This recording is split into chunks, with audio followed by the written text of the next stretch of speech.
এই জন্য পৃথিবী ধ্বংসের পূর্ব মুহূর্তে তিনটা ধর্মের মধ্যে যুদ্ধ যে হবে তার বর্ণনা রাসূল সাল্লাল্লাহু আলাইহি ওয়াসাল্লাম হাদিসে দিচ্ছেন, লম্বা হাদিস। আমি শুধু সারমর্ম বলি, তাহলে এই অঞ্চল, এই জায়গার যে কোনো পরিবর্তিত পরিস্থিতির থেকে আমাদের শিক্ষা আছে। হাদিসে রাসূলুল্লাহ সাল্লাল্লাহু আলাইহি ওয়াসাল্লাম বলছেন, ততদিন পর্যন্ত কিয়ামত হবে না যতদিন না হুদনা, তোমাদের মধ্যে আর রোমানদের মধ্যে চুক্তি না হচ্ছে। তো রোমান এম্পায়ার, যে রোমান এম্পায়ারের রাজধানী ছিল আজকের তুরস্কের ইস্তাম্বুল, ওমর রাদিয়াল্লাহু তাআলা আনহুর আমলে, উমাইয়া খেলাফতের আমলে, আব্বাসী খেলাফতের আমলে মুসলমানেরা কোনো দিন তুরস্ক বিজয় করতে পারেনি। তুরস্ক বিজয় হয়েছে উসমানীয় খেলাফতের আমলে, তুরস্ক বিজয় হয়েছে। এই জন্য আজ মনে হয় তুরস্ক ইসলামী রাষ্ট্র, কিন্তু আসলে তুরস্ক ছিল খ্রিস্টানদের হেডকোয়ার্টার, রোমান এম্পায়ারের হেডকোয়ার্টার। এবং হাদিসের ভাষ্য বলছে হয়তো আবারও তুরস্ক মুসলমানদের হাতছাড়া হতে পারে। কেননা কিয়ামতের পূর্ব মুহূর্তে আল্লাহ নবী বলছেন ফাতহে কুস্তান্তিনিয়া, কনস্টান্টিনোপল বিজয় হবে, ইস্তাম্বুল বিজয় হবে। ইস্তাম্বুল তো এখনই মুসলমানদের হাতে আছে, তাহলে কিভাবে মুসলমানেরা বিজয় করবে কিয়ামতের পূর্ব মুহূর্তে? তো আমি যেটি বলছিলাম যে এই জেরুজালেমের গুরুত্ব বোঝানোর জন্য যে কিয়ামতের পূর্ব মুহূর্তে রোমান খ্রিস্টানদের সাথে মুসলমানদের চুক্তি হবে, চুক্তির ভিত্তিতে রোমান খ্রিস্টান এবং মুসলমানেরা এক তৃতীয় পক্ষের বিরুদ্ধে যুদ্ধ করবে। সেই তৃতীয় পক্ষ কারা হবে? সম্ভাব্য ইহুদিরা হতে পারে, আরো অন্য কেউ হতে পারে, কিন্তু সমূহ সম্ভাবনা আছে যে তৃতীয় পক্ষ হবে ইহুদিরা। রোমান খ্রিস্টান আর মুসলমানেরা একত্রিত হয়ে তাদের বিরুদ্ধে যুদ্ধ করবে এবং এই যুদ্ধে বিজয় হবে। এই যুদ্ধে বিজয় হওয়ার পর একজন খ্রিস্টান এভাবে ক্রুশ উত্তোলন করে বলবে যে ক্রুশের বিজয় হোক, বা ক্রুশের কারণে আমরা বিজয়ী হয়েছি। তখন আরেক মুসলমান লাফ দিয়ে উঠে সেই ক্রুশকে ভেঙে দিবে। যখন আরেক মুসলমান লাফ দিয়ে উঠে ক্রুশকে ভেঙে দিবে, তাকবীর ধ্বনি দিবে, তখন খ্রিস্টান এবং মুসলমানের যে চুক্তি হয়েছিল চুক্তি লঙ্ঘন হয়ে তারা মুখোমুখি দাঁড়িয়ে যাবে যুদ্ধের জন্য। যখন খ্রিস্টান এবং মুসলমানেরা মুখোমুখি দাঁড়িয়ে যাবে যুদ্ধের জন্য, আর তারা উভয়ই জনবহুল, খ্রিস্টানরা আজকেও জনবহুল, সেই দিনও জনবহুল থাকবে। 80টা পতাকার অধীনে তারা একত্রিত হবে, এক এক পতাকার অধীনে 12,000 করে সৈন্যবাহিনী থাকবে। এই 80টা পতাকার অধীনে 12,000 করে সৈন্যবাহিনী নিয়ে যখন তারা একত্রিত হবে, তখন প্রায় 10 লক্ষের কাছাকাছি। তখন যে যুদ্ধ হবে, এই যুদ্ধের বর্ণনা দিতে গিয়ে রাসূল সাল্লাল্লাহু আলাইহি ওয়াসাল্লামের ভাষা অনুযায়ী 2টা বাক্য মনে রাখার মতো। একটা হচ্ছে যে একটা পরিবারে যদি 100 জন সদস্য থাকে তো 99 জন মারা যাবে, একজন বেঁচে থাকবে। একটা হচ্ছে একটা পাখি যদি আকাশে উঠতেই থাকে তো 1 মাস উঠতে থাকলেও সে লাশ ছাড়া আর কিছু পাবে না। এত ভয়ঙ্কর যুদ্ধ হবে এবং এত বেশি পরিমাণে মানুষ মারা যাবে। রাসূলুল্লাহ সাল্লাল্লাহু আলাইহি ওয়াসাল্লাম বলছেন, আমার উম্মত ওই দিন 3 ভাগে বিভক্ত হবে। 1 ভাগ যুদ্ধের মাঠ থেকে পালিয়ে যাবে, এদের তওবা আল্লাহ কোনোদিন কবুল করবে না। যুদ্ধের মাঠ থেকে পালিয়ে যাওয়া কবিরা গুনাহের লিস্টে প্রায় প্রত্যেক হাদিসে রাসূলুল্লাহ সাল্লাল্লাহু আলাইহি ওয়াসাল্লাম যখন কবিরা গুনাহের লিস্ট করেছেন, শিরক করা, জেনা করা, নিরপরাধ মানুষকে হত্যা করা, সুদ খাওয়া, তখন বেশিরভাগ হাদিসে একটা বড় কবিরা গুনাহ আছে, জিহাদের মাঠ থেকে পালিয়ে যাওয়া। এটা অনেক বড় কবিরা গুনাহ। তো একদল উম্মত সেই দিন জিহাদের মাঠ থেকে পালিয়ে যাবে, এদের তওবা আল্লাহ কোনোদিন কবুল করবে না। একদল উম্মত ওই যুদ্ধে শহীদ হবে, এরা হবে পৃথিবীর সর্বশ্রেষ্ঠ শহীদ। আর আরেক দল উম্মত ওই যুদ্ধে বিজয়ী হবে, তারা আর কিয়ামত পর্যন্ত কোনোদিন ফিতনায় পতিত হবে না। আল্লাহু আকবার। যারা বিজয়ী হবে। তো এই যুদ্ধগুলো কোথায় সংঘটিত হবে? এই যুদ্ধ সংঘটিত হওয়ার যে জায়গাগুলো রাসূলুল্লাহ সাল্লাল্লাহু আলাইহি ওয়াসাল্লাম বলছেন, এগুলো সব সিরিয়া, তথা সিরিয়া বলতে আমরা বুঝি ফিলিস্তিন, ইসরায়েল, জর্ডান, আজকের সিরিয়া সব মিলে। তো এই যুদ্ধ সংঘটিত হবে সিরিয়াতে। আমাক এবং দাবেক নামক জায়গায় রোমানরা সেনাবাহিনী সমাবেশ ঘটাবে। এই আমাক এবং দাবেক হচ্ছে সিরিয়ার তুরস্কের সীমান্তবর্তী অঞ্চল। আর গুতা নামক জায়গায় মুসলমানদের হেডকোয়ার্টার হবে, এটা হচ্ছে দামেস্কের নিকটবর্তী অঞ্চল। তাহলে সিরিয়ার গুরুত্ব কিয়ামতের পূর্ব মুহূর্তে সংঘটিত হওয়া প্রত্যেকটা ঘটনার সাথে আছে। এখানে আরো একটি বিষয় আপনাদের মনে রাখতে হবে, কেন সিরিয়ার গুরুত্ব আছে। এই জন্য গুরুত্ব আছে যে মক্কা এবং মদিনা ফিতনা থেকে মাহফুজ, এমনকি দাজ্জালের ফিতনা পর্যন্ত মক্কা মদিনায় প্রবেশ করবে না। তাহলে মক্কা এবং মদিনায় মারামারি হওয়ার কোনো প্রশ্নই নাই, গন্ডগোল যুদ্ধ বিগ্রহর কোনো প্রশ্নই নাই। এই জন্য রাজনৈতিকভাবে আর কোনোদিন রাজধানী মক্কা মদিনায় ফিরে যায়নি। খোলাফায়ে রাশিদিনের পর থেকে নিয়ে আজ পর্যন্ত, আজ 1400 বছর পার হয়ে গেছে, রাজনৈতিকভাবে কোনো শাসন আমলের রাজধানী আর মক্কা মদিনা হয়নি। কেন? ওইটা কিয়ামত পর্যন্ত ফিতনা থেকে মাহফুজ, দাজ্জালের ফিতনা থেকেও মাহফুজ। তাহলে হবে কোথায়? হবে তৃতীয় পবিত্রতম মসজিদ, তৃতীয় পবিত্রতম জায়গা, যেখানে ইবাদতের জন্য সফর করা যায়। ইবাদতের জন্য পৃথিবীর 3টা জায়গা বাদে বাকি যে কোনো জায়গায় ইবাদতের উদ্দেশ্যে সফর করলে গুনাহ হবে। কেউ যদি বলে আমি দারুল উলুম দেওবন্দ যাব, মদিনা ইসলামী বিশ্ববিদ্যালয় যাব, আজহার বিশ্ববিদ্যালয় যাব, এমনকি কেউ যদি নিয়ত করে যে আমি নবীর কবর দেখতে যাব, তাহলে কিছু নেকি পেতে পারি, এই নিয়তে যদি যাই গুনাহ হবে।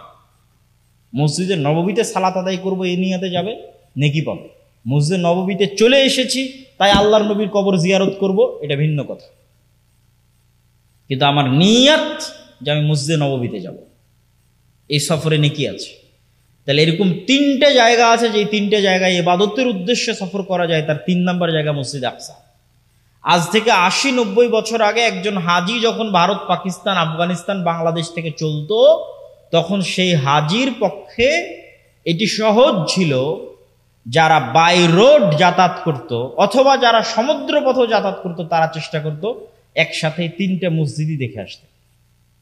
যেমন এখন আপনারা হজ ওমরায় গেলে 2 মসজিদ দেখেন, তৃতীয় মসজিদে কিন্তু যাওয়ার সুযোগ হয় না। এটা আল্লাহ সুবহানাহু ওয়া তাআলার পক্ষ থেকে আমাদেরকে আল্লাহ মাহরুম করে রেখেছে, বঞ্চিত করে রেখেছে উম্মতে মুহাম্মাদের গুনাহের কারণে। উম্মতে মুহাম্মাদের তাকওয়া এবং পরহেজগারিতার অভাবের কারণে তৃতীয় পবিত্রতম মসজিদ থেকে বঞ্চিত, যেখানে আমাদের পূর্বপুরুষরা সালাত আদায় করার সুযোগ পেত কিন্তু আমরা পাই না, যাওয়ার সুযোগ পেত কিন্তু আমরা পাই না। আল্লাহ আমাদের বঞ্চিত করে রেখেছে 70 বছরের বেশি কাল থেকে। সম্মানিত উপস্থিতি, এবং এই জেরুজালেমের বাবুল লুদ, লুদ নামক দরজায় ঈসা আলাইহিস সালাতু ওয়াস সালাম দাজ্জালকে হত্যা করবে। সুতরাং এই অঞ্চলে যা সংঘটিত হবে তার গুরুত্ব সীমাহীন, অপরিসীম এবং অপরিহার্য। এখান থেকে আমাদের শিক্ষা কি?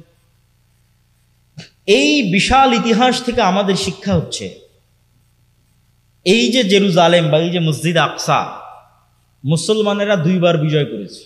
একবার ওমর ফারুক রাদিয়াল্লাহু তাআলা আনহু, আর একবার সুলতান সালাহুদ্দিন আইয়ুবী রাহিমাহুল্লাহ। ওমর ফারুক রাদিয়াল্লাহু তাআলা আনহু যখন জেরুজালেম বিজয় করেন, আবু উবাইদা ইবনুল জাররাহ যখন তার নিকটে চিঠি লেখেন, 4000 সাহাবী সেই দিন উপস্থিত ছিল। কি চিঠি লেখেন? যে পাদ্রীরা চাবি হস্তান্তর করবে না আমিরুল মুমিনিন খলিফাতুল মুসলিমিন না আসলে। তো আমিরুল মুমিনিন খলিফাতুল মুসলিমিন আসছেন, অসংখ্য পাদ্রী, পৃথিবীর রোমান এম্পায়ারের সবচেয়ে বড় তীর্থস্থল জেরুজালেমের বড় বড় পাদ্রীরা বসে আছে, অনেক বড় পাওয়ারফুল জায়গা জেরুজালেম। সেই পাওয়ারফুল জায়গায় বড় বড় পাদ্রীরা বসে আছে, তারা অপেক্ষায় আছে আমিরুল মুমিনিন খলিফাতুল মুসলিমিন আসবে। আর তিনি প্রবেশ করছেন, তখন তিনি উটের রশি ধরে টানছেন। তো মানুষ তো সন্দেহে পড়ে গেছে কে খলিফা আর কে চাকর। কিন্তু আবু উবাইদা ইবনুল জাররাহ তো চিনেন যে ইনি আমাদের খলিফা। তো উনি হন্তদন্ত হয়ে ছুটে এসেছেন, আমিরুল মুমিনিন করেছেন কি? লায়ানজুরু ইলাইনার রোমান নাজরাতা কিল্লাহ, আমাদের দিকে রোমানেরা অপমানের দৃষ্টিতে তাকিয়ে আছে। দেখো মুসলমানদের নেতার অবস্থা দেখো, ঠাট্টা করছে। তখন ওমর রাদিয়াল্লাহু তাআলা বলছেন, আজ্জানাল্লাহ, আল্লাহ আমাদেরকে সম্মান দিয়েছে। আমরা ছিলাম মরুভূমির রাখাল, পৃথিবীর কেউ আমাদের চিনত না, জাহেলি যুগে কেউ আমাদের চিনত না। আর আজকে আমি ওমর জেরুজালেম বিজয় করছি, যা আমার কাছে কল্পনারও বাইরে, স্বপ্নেরও বাইরে। এই যে কল্পনা এবং স্বপ্নেরও বাইরে মরুভূমির এক রাখালকে উঠিয়ে নিয়ে এসে আল্লাহ অর্ধ পৃথিবীর শাসক বানিয়ে দিলেন। পৃথিবীর সবচেয়ে শক্তিশালী রোমান এম্পায়ারের নিকট থেকে জেরুজালেম ছিনিয়ে নিচ্ছেন আমিরুল মুমিনিন খলিফাতুল মুসলিমিন। এই যে সম্মান, এই যে মর্যাদা, এটা অর্জন আমরা জামা কাপড়, ঢং ঢিঠাং, বুদ্ধিমত্তা, চালাকি, কৌশল এগুলো দিয়ে অর্জন করিনি। এটা আমরা অর্জন করেছি ইসলামের অনুসরণ, পবিত্র কোরআনের অনুসরণ, হাদিসের অনুসরণের ভিত্তিতে। বলেন আল্লাহু আকবার। এইটা হচ্ছে মুসলমানদের জন্য শিক্ষা, যে আজকে মুসলমানেরা জেরুজালেমে যেতে পারে না কেন, মসজিদে আকসায় যেতে পারে না কেন, বঞ্চিত কেন? আর ওমর ফারুককে আল্লাহ মসজিদে আকসা বিজয় করার মতো সম্মান কেন দিয়েছিলেন, আর আমরা বঞ্চিত কেন? আমরা ইসলাম থেকে, পবিত্র কোরআন থেকে বহু দূরে চলে গেছি। আমল, আখলাক, আকিদা, সেই আলোচনায় আমি এখনই কিছুক্ষণের মধ্যে ঢুকবো। তার আগে সালাহুদ্দিন আইয়ুবী রাহিমাহুল্লাহর কথাটাও বলে দিই। দ্বিতীয় যিনি বিজয় করেছিলেন তিনি হচ্ছেন সালাহুদ্দিন আইয়ুবী রাহিমাহুল্লাহ, এবং তিনিও এই বিজয়ের ক্ষেত্রে তার ইতিহাসও, আমি আমার বই বিস্তারিত, আমার একটি বই আছে ফিলিস্তিন ও সমসাময়িক মুসলিম বিশ্ব, এখানে বিস্তারিত বর্ণনা দেওয়া আছে উনি কিভাবে বিজয় করলেন, হিত্তিনের যুদ্ধ কি হলো। সেখানকারও সারমর্ম হচ্ছে তাকওয়া, পরহেজগারিতা, আল্লাহ ভরসা। মুসলমানেরা কোনো যুদ্ধ শক্তি সামর্থ্য দিয়ে লড়েছে এর প্রমাণ আমি ইতিহাসে খুঁজে পাই। খালিদ বিন ওয়ালিদ মুতার যুদ্ধে লড়াই করছেন কয়েক লক্ষ সেনাবাহিনীর বিরুদ্ধে, তখনও খালিদ বিন ওয়ালিদের কাছে শক্তি সামর্থ্য খুব বেশি, সেনাবাহিনীর সদস্য সংখ্যা খুব বেশি, এটা জানা নাই। হিত্তিনের যুদ্ধে সুলতান সালাহুদ্দিন আইয়ুবী ইউরোপিয়ানদের বিরুদ্ধে যুদ্ধ করছে, ক্রুসেডারদের বিরুদ্ধে যুদ্ধ করছে, তখনও সুলতান সালাহুদ্দিন আইয়ুবীর কাছে টাকা পয়সা, ধন দৌলত, কৌশল, সেনাবাহিনী খুবই শক্তিশালী, এটার প্রমাণ খুঁজে পাওয়া যায় না। বেশিরভাগ যুদ্ধে মুসলমানেরা দুর্বল, কিন্তু তাহলে বিজয় কেন? আল্লাহর সাথে সম্পর্ক, গভীর সম্পর্ক, আল্লাহ সুবহানাহু ওয়া তাআলার উপর আস্থা, ভরসা এবং বিশ্বাস। এই জায়গায় মুসলমানদের সবচেয়ে বড় বিচ্যুতিতা কোথায় ঘটেছে? আমি যতবার এই জেরুজালেম নিয়ে পড়াশোনা করতে গেছি এবং আমার ইউরোপ সফর এবং ঔপনিবেশিক শাসন আমলের আমাদের উপর প্রভাব, এই তিনটে জিনিসকে যখন সারমর্ম করেছি, তখন আমার মনে হয়েছে, আমি আমার বহু বক্তব্যে বলেছি যে ফেরাউনের যুগের বানু ইসরাইল আর আজকের যুগের মুসলমান এক। আবারও বলি, ফেরাউনের যুগের বানু ইসরাইল, মুসা আলাইহিস সালাতু ওয়াস সালামের বানু ইসরাইল আর এখনকার বানু ইসমাইল এক। এবং এই বিশ্বাসটা আমার দৃঢ় হয়েছে কিভাবে সেটাও বলি। আপনি যখন সূরা বাকারা পড়বেন, সূরা বাকারাতে আল্লাহ সুবহানাহু ওয়া তাআলা লম্বা সময় যাবত বানু ইসরাইলের ঘটনা বলেছে। তো আমি নিজেও এর উত্তর খুঁজে পেতাম না যে একটা গোত্রের ঘটনা এত বিস্তারিত বলার দরকার কি। এক বানু ইসরাইলের ঘটনা দিয়ে কোরআন পরিপূর্ণ করা আছে, এত বিস্তারিত কেন? নিশ্চয় বানু ইসরাইলের ঘটনার উম্মতে মুহাম্মাদের সাথে কোনো কাজ আছে। বানু ইসমাইল তথা আমাদের সাথে বানু ইসরাইলের ঘটনার কোনো কাজ আছে, এই জন্য আল্লাহ বানু ইসরাইলের ঘটনা এত বিস্তারিত দিয়ে রেখেছে। এবং বানু ইসরাইলের ঘটনা পড়লে আপনি দেখবেন তারা কতটা ছোট মন মানসিকতার, কতটা হীনম্মন্য এবং কতটা সংকীর্ণ চিন্তার অধিকারী ছিল বানু ইসরাইলেরা। তার দুই একটা উদাহরণ বলি, বেশি না বললেও সূরা বাকারাতে বিস্তারিত পাবেন, আমার ওই বইয়ের মধ্যে আরো বিস্তারিত পাবেন। দুই একটা কি, এই বানু ইসরাইল চোখের সামনে দেখলো যে আল্লাহ ফেরাউনের মতো জালেম শাসককে তাদের চোখের সামনে ডুবিয়ে দিলেন। বানু ইসরাইলের লোকেরা চোখের সামনে দেখেছে যে ফেরাউন ডুবে যাচ্ছে, নিজে চোখে দেখেছে। কোন ফেরাউন? যেই ফেরাউন তাদের ছেলে সন্তানদের জবাই করত।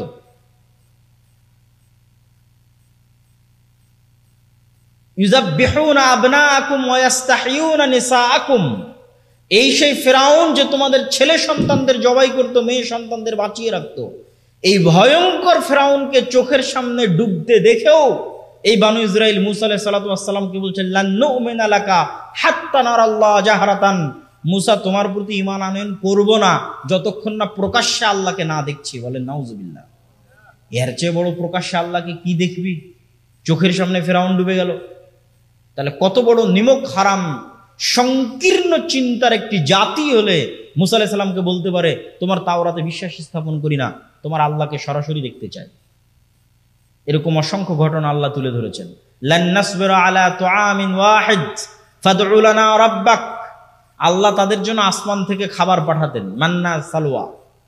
তো তারা মুসা আলাইহিস সালামকে বলছে, এক খাবার প্রতিদিন ভালো লাগে না, তোমার আল্লাহকে বলো যেন জমিন থেকে চাল, ডাল, গম, পেঁয়াজ, রসুন এগুলো উৎপন্ন করে, এই এক খাবার ভালো লাগে না।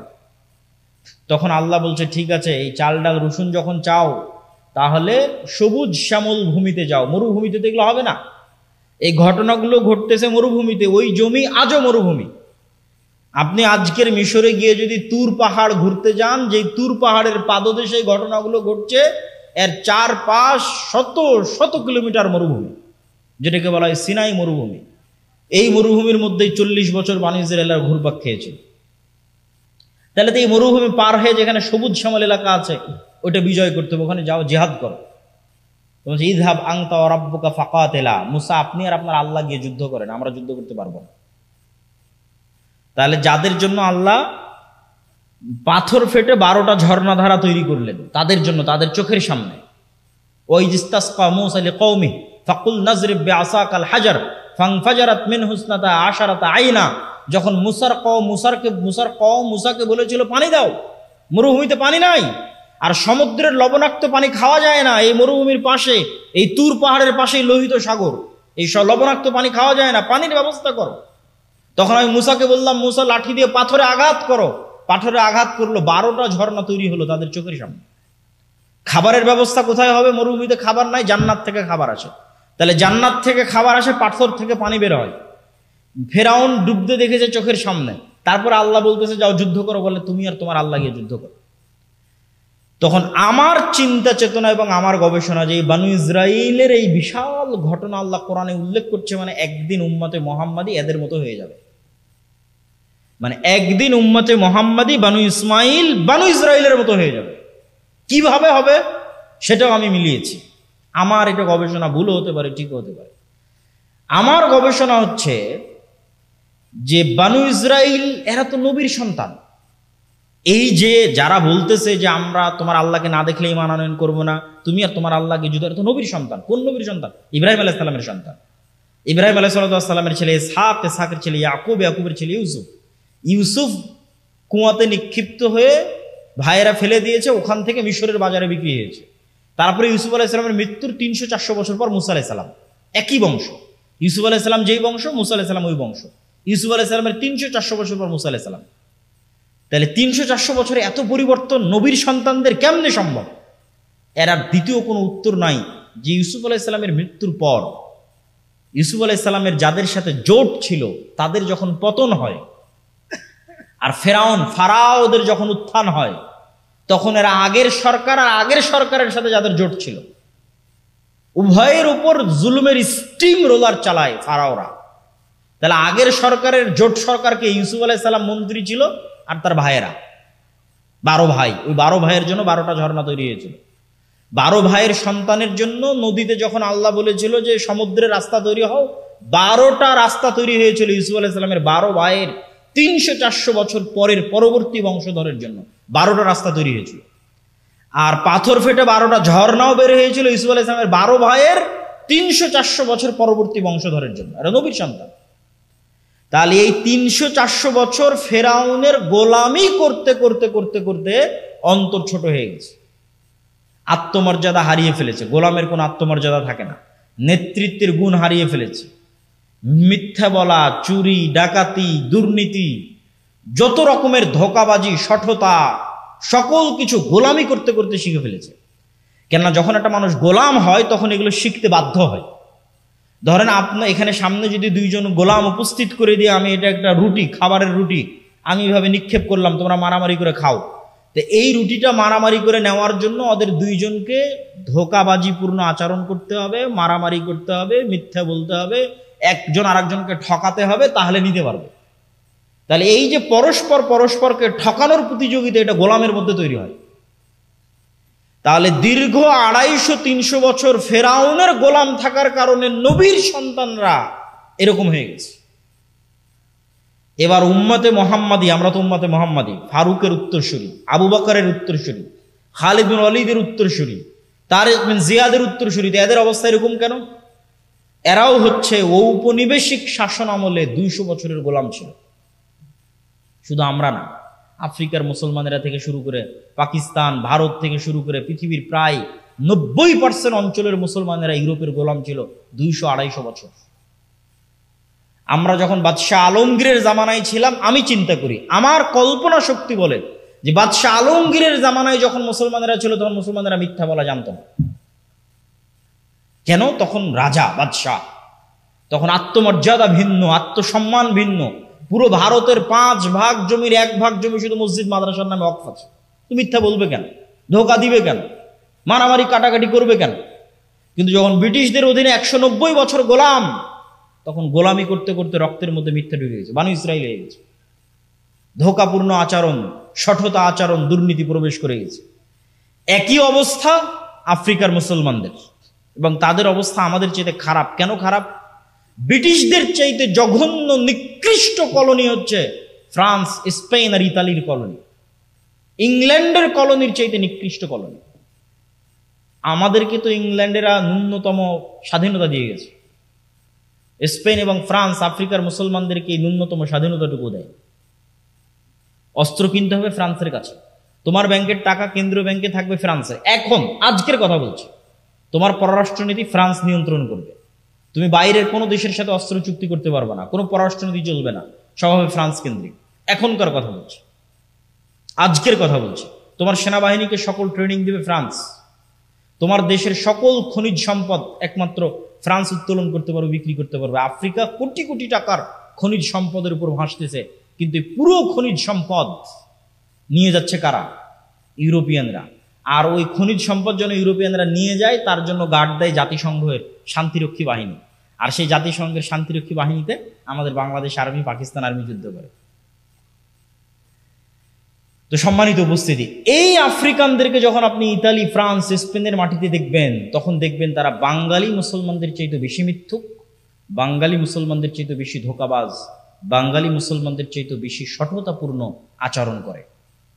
আর বাঙালি মুসলমানদের যখন দেখবেন ইন্ডিয়ান সাবকন্টিনেন্ট, পাকিস্তানের মুসলমানদের যখন ইউরোপে দেখবেন, তখন জন্ম নিবন্ধন কার্ড থেকে শুরু করে, জাতীয় পরিচয়পত্র থেকে শুরু করে, সার্টিফিকেট থেকে শুরু করে, যে আবেদন সাবমিট করেছে আবেদন সাবমিট থেকে শুরু করে, সরকারের কাছে বেনিফিট নিবে যে আমার কয় ছেলে মেয়ে কোথায় পড়ে, আমি কি চাকরি করি, কত টাকা ইনকাম করি, প্রত্যেক ধাপে মিথ্যা বলতেছে। শুরু থেকে নিয়ে শেষ পর্যন্ত মিথ্যার উপর প্রতিষ্ঠিত। সে মুসলমান, হাজি, নামাজি, ওমরাকারী, কিন্তু পুরো জীবনটা মিথ্যার উপর প্রতিষ্ঠিত। এবং মিথ্যা বলতেছে কাদের কাছে? ইহুদি খ্রিস্টানদের কাছে মিথ্যা বলতে, 2টা টাকা বেশি পাওয়ার জন্য। এটা হচ্ছে গোলামের নেচার, গোলামের স্বভাব। এই জন্য আমরা হয়ে গেছি এই যুগের বানু ইসরাইল। এই যুগের বানু ইসরাইল যে তার প্রমাণ কোথায়? তার প্রমাণ হচ্ছে এই যে ফিলিস্তিন, যে ফিলিস্তিন দিয়ে আলোচনা শুরু করেছি। কিভাবে বলছে ফিলিস্তিন প্রমাণ? আল্লাহ ওই বানু ইসরাইলের উপর চাপিয়ে দিয়েছিলেন ফেরাউনকে। ফেরাউনের কথা আল্লাহ কি বলছে? ইউযাব্বিহুনা আবনাকুম ওয়া ইস্তাহিউনা নিসাআকুম। তোমরা বানু ইসরাইল গোলাম না? তোমাদের গোলামের প্রমাণ কি? তোমাদের ছেলে সন্তানদেরকে ফেরাউন জবাই করে, মেয়ে সন্তানদেরকে বাঁচিয়ে রাখে। তো আমরা যে গোলাম, তার প্রমাণ কি? দেখো, সারা পৃথিবীর মানুষের চোখের সামনে 50,000-এরও অধিক নারী, পুরুষ, শিশুকে গত 1.5 বছরে গাজার মাটিতে হত্যা করা হয়েছে। পৃথিবীর কেউ টু শব্দ করে তাদের বাঁচাতে যায়নি। এর চেয়ে বড় গোলামের প্রমাণ আর কি নেবেন? যে পুরো মুসলিম বিশ্ব যে গোলাম, এর চেয়ে বড় প্রমাণ আর লাগবে না। পৃথিবীর কোন যুদ্ধের আইন পর্যন্ত ফলো করা হয়নি, হাসপাতাল পর্যন্ত, বিশ্ববিদ্যালয় পর্যন্ত, স্কুল পর্যন্ত কিছুই নিরাপদ থাকেনি। পুরো গাজা ধুধু মরুভূমিতে পরিণত হয়ে গেছে। মাথা গুজার মতো ঠাঁই এরকম একটা ছাদ পর্যন্ত নাই, সবাই তাঁবুর নিচে। ঠিক রোহিঙ্গারা যেভাবে তাঁবুর নিচে, সেভাবে তাঁবুর নিচে।